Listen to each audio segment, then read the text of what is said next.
Welcome to the Your Courageous Life podcast, where we explore what it really means to transform fear, burnout, and perfectionism with the practice of courage. I'm Kate, author of the books 100% Fully Alive and The Courage Habit, creator of YourCourageousLife.com, and head of the CLCC Coach Training Program at TeamCLCC.com. If you're someone who feels deeply, thinks critically, and wants to stay grounded in a world that can feel like too much, then this is the podcast for you. Learn evidence-based and heart-centered tools to practice courage so that who you are on the inside becomes how you live, lead, and show up on the outside. And now, let's get into today's episode. So here we are. It's Kate, and I am slowly returning back to my life after loss. The loss of my father, which happened as I record this a little more than a month ago. And I did a previous Your Courageous Life podcast episode on the very real experience of grief. And so if you are someone who is grieving any kind of a loss, not just that of a parent, but of a pet, of a job, a way of being, of a marriage, if you are grieving any kind of loss, I encourage you to check out that episode. And then today I'm going to be talking about what it looks like to pick yourself back up. Because even though I think we often know logically and cognitively that when we are grieving, whatever we are grieving, it's normal, it's okay, you need to take the time you need to fully feel this loss, we get those messages, thankfully more than I think society used to give them. And it's great to get those messages. And so we know on some level, if you've received those messages, that if you're struggling with grief or loss, that's okay and that it's normal. And yet at the same time, there might be a part of you that kind of goes, got it, it's normal, but I also want to get back into my life again. I want to pick myself back up. And there can be a feeling of having been kicked in the teeth by life, by grief, by loss. And so I'd like to offer some of what I'm doing in that capacity. And I'm offering this this isn't a live stream. You're listening to a pre-recorded podcast, but there is an element of this happening live stream style for me. This is happening in real time. Me showing up here today, recording this podcast episode, is me still being in a process of grief and picking myself back up, despite the fact that already today, before I ever recorded this, I've cried, I think, twice or three times regarding the loss of my dad. Memories that filter in, things that hit at unexpected moments. But this is part of what it's like. And the first thing that I'd like to say about all of this is that if that surprises you, or if you yourself are going through some kind of loss and you notice that people look at you and they don't quite clock that you're in it, that actually could be largely due to the fact that we just don't talk about what it's like to walk through these things. We see the movies, right? We see somebody dies in a movie and there's a funeral and there's a lot of sadness. And then usually the movie ties it up with this really nice bow, right? Like there's some kind of joy to be felt or found despite the loss. And I don't think that that's entirely inaccurate. I just also think that there's this space that we enter into after a major loss that I would say I'm actively in right now and that I've supported clients in over the years, that is a kind of looking around going, what the fuck now? What am I doing? And a somatic sense that something within has been rearranged, but not quite able to tell how yet. And that's a very weird place to be.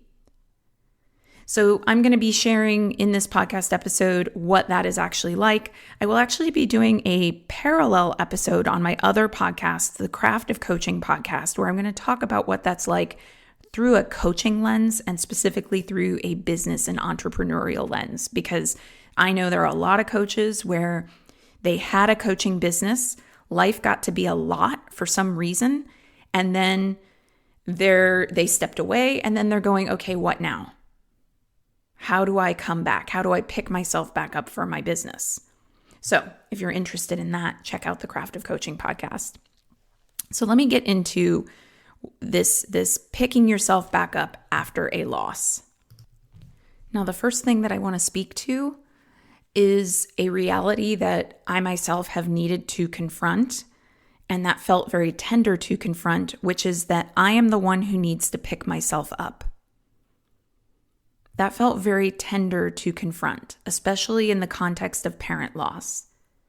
I think that in the immediate days, weeks, and I'm still only weeks out, but I would say in like that immediate week to 2 week period after losing my father, I felt a sense of the world being very cruel.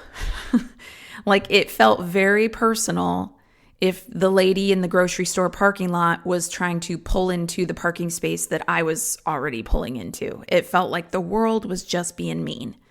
And I think that there was this sense within me of, I've just lost a person who is very important to me, a person who was in a nurturing parent role, a role of unconditional love. And like, here I am trying to be out in the world and like, who's looking out for me? Who's going to help me? And I have these great, lovely, wonderful people in my life who absolutely would love and support me and were loving and are loving and supporting me. So I'm not even alone in all this. And it took me a little bit of time to realize that I am the one picking myself up after loss, not because people aren't loving me or supporting me enough, but because literally I'm the only one who can. I think you are the only person who can pick you up, really and truly. Other people can bring the casseroles. Other people can be there on the other end of the line when you cry. Other people can show up at your door with a potted plant and tell you, hey, I know this is really hard, but I love you and I support you. There's so many different ways that people can show up and support you, but none of them are ever going to be them carrying you, picking you up after loss. And I share that only because I think hurt, when we are hurting, it can cloud our judgment. And there's a place where in those immediate days and weeks, I almost was just taking everything so personally that it was clouding my judgment about the very real support that I was receiving. And it was also clouding my judgment and starting to have me look at the world through a lens of, like, this pain that I'm in is so bad and the world is so harsh. And I just think that's a really parasitic place to go to. So it's something to be on the lookout for. It's something just to notice if there's a part of you that is tallying what other people do or how they do or don't show up for you. Or if there's a part of you that is just taking it very, very personally when there's a technical issue, when there's, like I said, parking lot scuffle. I mean, I literally had an incident in a parking lot where I was livid beyond any reasonable standard about a parking spot. This was like a week after the funeral. And I think that it's really normal to have these extreme swings in emotion. So again, I'm not telling you that you're bad or wrong. I'm just trying to also share something that I'm learning, which is that you are the only one who can pick yourself up after loss, and that isn't necessarily a punishment, and it's not the world being cruel. It's just how it is. And the sooner you step out of thinking that the world or that something about you is like set up to uniquely suffer amid this loss, and the more you see that that it's okay that you are the one to pick yourself up after loss, I think the more easeful the journey can be. And these are little bits of ease. I'm not talking about quick fixes anywhere in this episode. Again, I am still in a process right now of grieving loss. All right, next thing I wanted to talk about after this idea that, hey, be on the lookout, that it is, in fact, you picking you up. No one can do it for you, and that there's an acceptance you might need around that. I would say I think that there's an extended period of pre-contemplation that happens after picking yourself up after loss. It's pre-contemplation that involves trying to take this experience that you have had and digest all the component parts and look around and go, what actually happened here? This is the digestion of the experience, you could say. The processing of trauma, if this was a particularly traumatic experience or a loss you're coming back from, and trying to think of how to explain it. What exactly happened? And understanding it for yourself while also figuring out how you will explain it to others. The reason I'm talking about how to explain it to yourself, and I'm also bringing in this component of how to explain it to others, is that there is usually, after some kind of a loss, some way that we feel better when we know how to articulate what the hell happened. I've seen it time and time again working with coaching clients who have gone through all kinds of experiences where when there is a language to be able to say, here is what I walked through, this is the story that I now carry with me about my life experience, and here's how it lands meaningfully in my life, there is something really empowering about that. Now, I mentioned also explaining it to others, and I want to make sure that I say you don't have to explain yourself to others. If you are picking yourself back up after loss and it was a job loss, you don't have to explain to everybody what happened at your last job and how you lost the job and all the things that were wrong and how you had a toxic manager and you really fought. Like you don't owe anyone explanations. Sometimes after loss, people tend to isolate. And then they need to come back to the life that they had. You don't owe anyone explanations, but there is a sense that the closer the relationship is to you, the more some kind of explanation will be warranted if you want to continue the connection. If you ghosted friends while you were having a really hard time, probably they're going to feel some sense of, I need to know why you ghosted me during this hard time before I'm going to feel safe coming back to the relationship.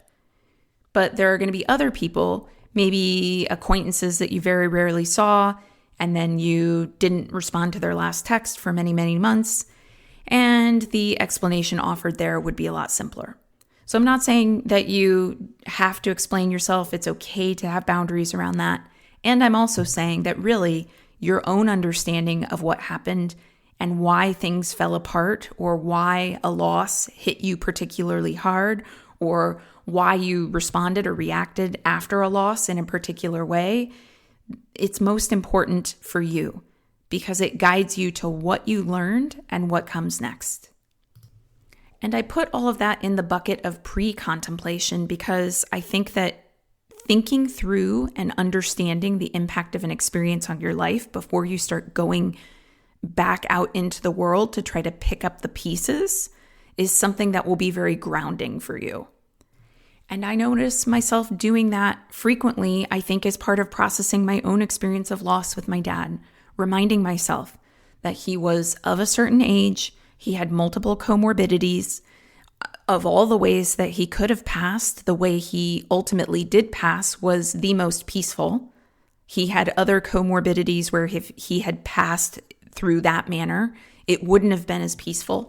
And I'm finding that when I sort of run the story again, and I mean the story as in the history, the narrative of this happened followed by this, the linear sequence of events. And when I run it through my head again, over and over and over, as I have done over the past few weeks, each time it gets a little easier to accept that the linear events happened the way they did, that the choices that were made with the best of intentions every step of the way, and that this was how it happened, and that I can come to a place of acceptance around that.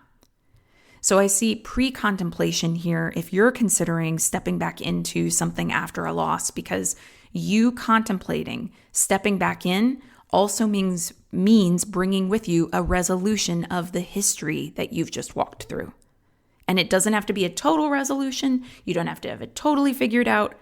I'm just saying do something to sift through what you've actually just walked through and use that to guide what you've learned and start thinking about what comes next. Next thing, small steps, small steps, small steps.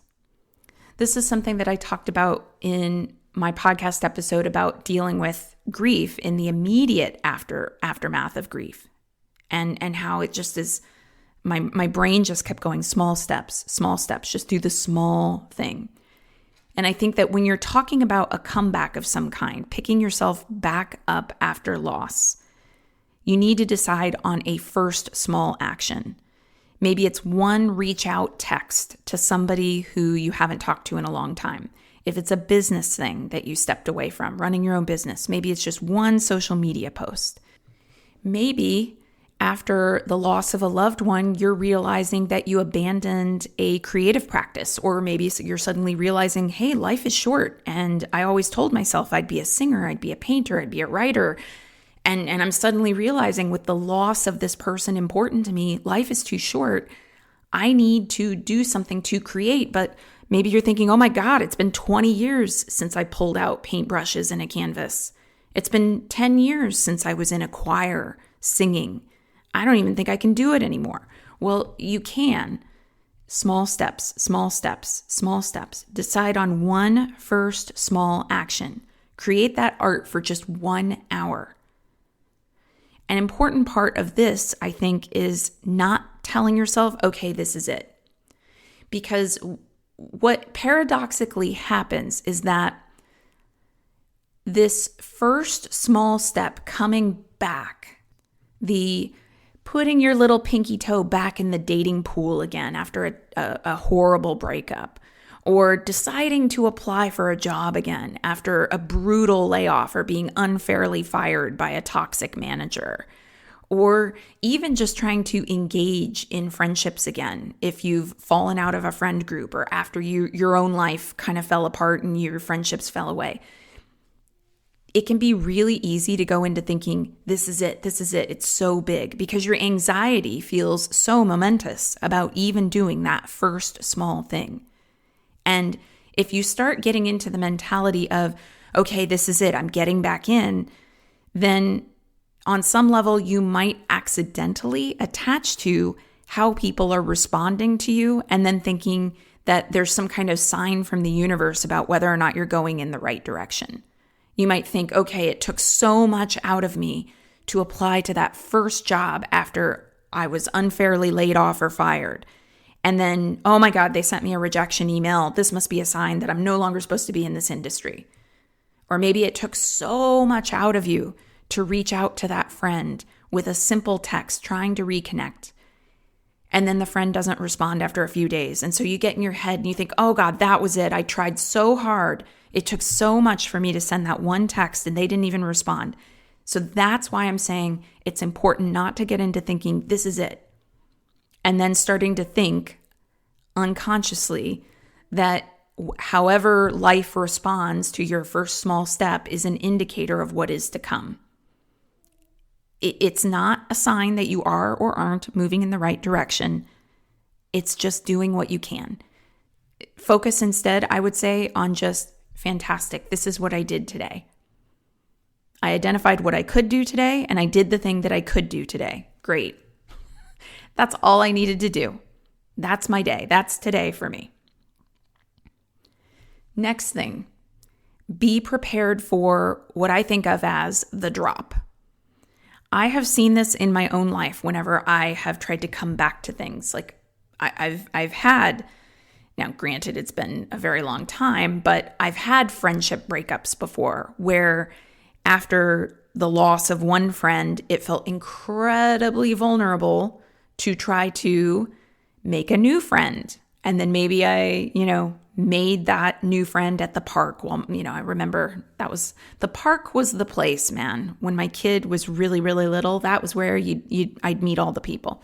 And so I'm thinking of a particular friendship breakup that I went through when my daughter was, around 4 or 5 years old, and how tender it felt after that friendship breakup to even think of, meeting new people. For some people that will sound really, really weird, but let me tell you, if you've ever gone through a brutal friendship breakup, it really hurts. It really hurts. So I had gone through a friendship breakup, and I remember how vulnerable it felt to try to meet new people or to even respond to somebody else's bid for connection at the park. And then it would happen, right? I'd meet somebody, we'd exchange numbers after striking up a conversation. We'd say, hey, maybe we'll have a play date. And I would do that first small step of like sending the text to see if they were going to be interested in like, let's hang out or something like that. And then maybe they did. Maybe they were like, yeah, let's get together sometime and we get a date on the books and da-da-da. I would have thought that I would feel relieved. But instead, what I've noticed is that I felt a drop, a sense of, I put myself out there. It felt like such a huge thing. I thought I'd feel relieved after I put myself out there again. But then really what happened is that initial tension after it went away of, oh God, can I do this? There was a sense of, okay, now what? How do I, okay, I'm just kind of in this situation now. Now what? I remember feeling that way also after I had taken some time away from my business for a few years. And then it felt like such a big thing to put those first posts out saying, I'm back. And I got a positive response even from those posts. And you would have thought, like, great. I would have thought, great. I put myself out there again. I'm coming back to my business. There's a positive response. And people are even commenting as I say I'm coming back, like, we've missed you. And I'm like, yay. And it's like there's this initial thrill in all of that. And then there's a drop in all that tension, I guess, that I'd been holding about coming back that goes, okay, now what? And what I've learned from those experiences, what I'm feeling even now in the time after my dad has passed, there was this initial, okay, my dad passed. Okay, I'm taking small steps to put myself out there. And it feels like so big. And then, now what? Well, I think this is where the work really begins. This is the full commitment to start getting consistent. In my grief process, this is the point where I'm telling myself that even though the grief is still happening, I'm emerging from the cocoon of grieving and into living while grieving. And at this stage, I think what's important is deciding what is the bare minimum for how I'm going to show up. What small, repeatable actions will I take? What am I willing to commit to? What am I open and available for?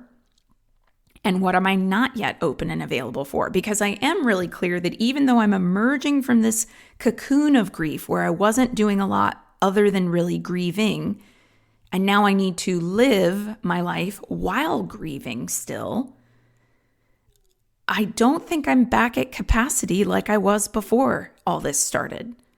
By the way, very hard for a parentified eldest daughter, Sagittarius with 5 placements in Virgo, to admit publicly. Because perfectionist me would love to be like, oh no, I'm totally back. I'm back. Here I am. Let's do this. Would love to do that, but I'm not. I know I'm not. I just had my first social outing since my dad passed yesterday, actually. Some dear friends came, visited my husband and I.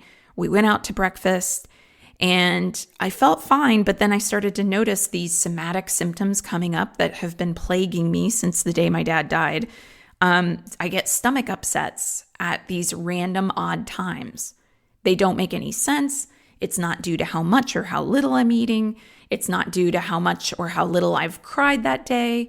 It's not like it's just my stomach gets upset at these random weird times. And it's I think just a processing of the stress and strain that all of this has been for the last, the period before he died and then his death and his funeral and the aftermath and all of that. I think it's normal. And yet at the same time, I recognize that is a sign that I'm still not at capacity. I'm still not functioning the way I used to function. And letting that be okay is work in and of itself. So for you and for me, something that I'm focusing on right now is being prepared for the fact that after taking this big, what feels like a big step of just getting back into my life again, there might be this place where I'm looking around going, okay, I'm back, but now what? And it feels really intimidating sometimes to go, oh, okay, I'm going to now need to be consistent. And I'm going to need to commit to a bare minimum of being out there again and build on that even when it's kind of uncomfortable and even when it feels like a stretch. Surviving that stretch, I think, is actually some of the hardest work to do. It feels like being in an in-between. There's a way that my world was oriented before the loss, and there's a way that my world is orienting after the loss, but everything's all shaken up and nothing is settled yet. And so the thing I'm doing, this is the next thing that I want to share with you as I'm in process, something that I'm doing to try to navigate that is adopting an open and curious mentality. And the phrase that goes through my head in those moments that I find helpful, that I'm offering to you, that might provide support is, let me just see where this goes. Let me just see where this goes. Let me just see where this goes. I'm finding that there's a kind of exhaustion that enters the room when I'm trying to make a lot of decisions, or I'm trying to figure out what I should do next. Air quotes around should, of course, because there is no should. It's just what feels most aligned in the moment. And I get that. But there's something about I think it's a grappling with wanting to have control over a process of loss that fundamentally is out of control. And I think there's something where amid the vulnerability of all of it, it feels like it would just be better. I'd be more grounded if I knew where this was going or if I knew what my next step was. But there is no knowing what a next step is. It's just, let's see where this goes. Let's see where this goes. Let's see where this goes. When I was sitting down and writing in my journal what I wanted to say for today's episode, which is how these episodes so often begin, as I have an idea and then in my moleskin, I'm journaling about all kinds of things. And I kind of start going, what are the component parts here? And then sometimes that becomes a podcast episode. But something I have in my notes that is important for me to point out about this, let's see where it goes, is how easily I think some people could think that if they just use that phrase, they'll talk themselves out of what they truly feel. And I think that that's too simplistic. I have literally had panic attacks since my dad passed. I can't control those. So I want to be really clear that I am not suggesting that anyone listening to this podcast is supposed to now tell themselves, let me just see where this goes. And then they won't have some kind of really strong grief response or loss response or panic attack. I am also not suggesting that mid-panic attack, somehow you are supposed to have the wherewithal to be able to go, let me just see where this goes. No. In my experience, what happens is the somatic symptoms move through me. The stomach issues or the panic attack or the dizziness or the sleep disturbances. It's all just kind of part of the background chatter of my day to day. And then there are times when in the spaces between those somatic symptoms, I turn to the thought, let me see where this goes. There's a kind of acceptance of the fact that right now these somatic symptoms are rolling through my body and that I can't control them. And also going, let me see where this goes. It's also the attitude I'm trying to adopt as I return to my life and pick myself back up after loss. Recording today's podcast episode, I feel less prepared than I usually do to record an episode, but let me see where this goes. I've had to stop recording more times and restart recording when I realize that I'm rambling and I want to say something a little more concisely. And I have a little bit of judgment that pops up when I do that of like, Kate, like get it together, just like get more to the point, all the things. And then it's like, let me see where this goes. I have felt moments with friendships who maybe they texted me right after my dad died and I haven't really talked to them since. And I know I need to reach out to them again. It's been nuts, all the things. And it's like there's an awkwardness that I think is very common for people to feel after they've been out of contact with someone for a month or more. And it's like, okay, let me see where this goes. Whatever it is that you are trying to return to after picking yourself up after loss, you're probably going to have questions like, does this even fit my life anymore? Is this even what I want to do anymore? Do I want to pick this piece of my life back up after loss? I would encourage you not to make any huge life-altering decisions in the immediate aftermath of loss, and instead try picking up different pieces and seeing how they fit and going, let me see how this goes. There's an open and curious attitude that I think is more beneficial to you than making any pronouncements. And I would definitely say that in my own life, as I'm trying to pick up different pieces, that's part of this as well. I don't know what's going to happen in the coming months as I navigate this. And there are other things going on behind the scenes regarding my dad's estate that I don't know how to navigate right now. And it's really overwhelming. And I don't know what my choices will be in that situation. And at the same time, I try to feel the overwhelm fully whenever I feel it, because I'm not going to fake my way out of not feeling something I authentically feel. And then I try to go, all right, let me see how this goes. So there are all the pieces that I'm bringing to my own situation around the reality of picking yourself up after loss. And I think the last thing that I want to leave you with is really normalizing that you get to be in a process, that there is no roadmap for any of this. There's no amount of time that you should or shouldn't be in whatever you're in, and that you get to be in a process. You don't have to have it all figured out. You don't have to have all the next steps in place. There's no rush to a solution here that you should be pushing yourself towards. The best that we can do in moments like this is try to understand what we've walked through and the impact that it has had on us, and let that guide us in terms of what we've learned and what are the next steps. Deciding on one small action and not letting that one small action be everything, or think that that one small action determines everything that comes next.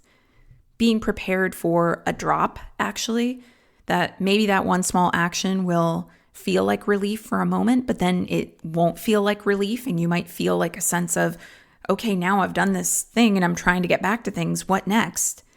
And that's okay, that it might be okay to just decide, all right, what's next is small steps, and adopting this open and curious mentality. I'll just see where this goes. I think that's the best any of us really can do. And for right now, that's the process that I think I'm in and that I invite you into. Thanks for listening to the podcast. Before you go, would you take just one moment to give a rating in whatever podcast app you're listening in right now? It's a tiny action that helps to get this podcast out to more people. And I've got more for you. You can get access to free resources, audios, worksheets, and more for practicing courage in your everyday life. Head over to yourcourageouslife.com and become a subscriber, and you'll get access to an entire library of free courageous resources. And if you've ever thought about becoming a coach, or if you want to bring deeper presence and purpose to your work life so that corporate job doesn't feel quite so soul-sucking, check out the CLCC Coach Training Program at teamclcc.com. Thank you again for listening, and I hope that whatever today brings, you meet it with courage.